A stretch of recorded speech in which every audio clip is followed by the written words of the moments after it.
ప్రియ సహోదర, ప్రియ సహోదరి, నీ కుటుంబంలో కొన్ని నిర్ణయాలు ఉండొచ్చు, కొన్ని అవస్థతలు ఉండొచ్చు, కొన్ని పరిస్థితులు ఉండొచ్చు. ఆ అవస్థతలు, ఆ పరిస్థితులు, ఆ నిర్ణయాలు ప్రభు దగ్గరికి వెళ్ళి తీసుకుంటున్నారా?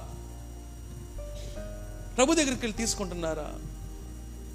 చాలా మందికి ఈరోజు వారు ఏ నిర్ణయం తీసుకోవాలో క్లారిటీ లేదు. మరి క్లారిటీ లేకపోవడానికి గల కారణం మరి ప్రార్థన చేసే ఓపిక లేదో, ప్రార్థన మీద విశ్వాసం లేదో, లేకపోతే ప్రార్థన చేసిన తర్వాత దేవుని దగ్గర నుంచి జవాబు దేవుడు ఇస్తాడో లేడో అనే అవిశ్వాసం నాకు తెలియదు. కానీ చాలా మంది క్రైస్తవులు దేవుని అడగకుండానే నిర్ణయాలు తీసుకుంటున్నారు.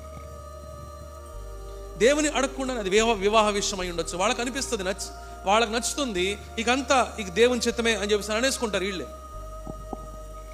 ఒక ఉద్యోగం ఉంటుంది, వీళ్ళే అనేసుకుంటారు ఇది దేవుని చిత్తమే అని చెప్పిన.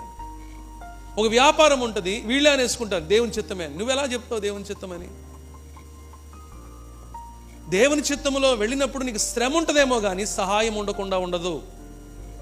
హల్లెలూయా! గమనిస్తున్నారా? ఇది ఖచ్చితంగా మనం తెలుసుకోవాలి. దేవుని చిత్తములో ఉండేవాడికి శ్రమ ఉంటుందేమో కానీ సహాయం ఉండకుండా ఉండదు. ఎందు గురించి అంటే ఆ మార్గంలో ప్రభు నీతో పాటు ప్రయాణిస్తాడు.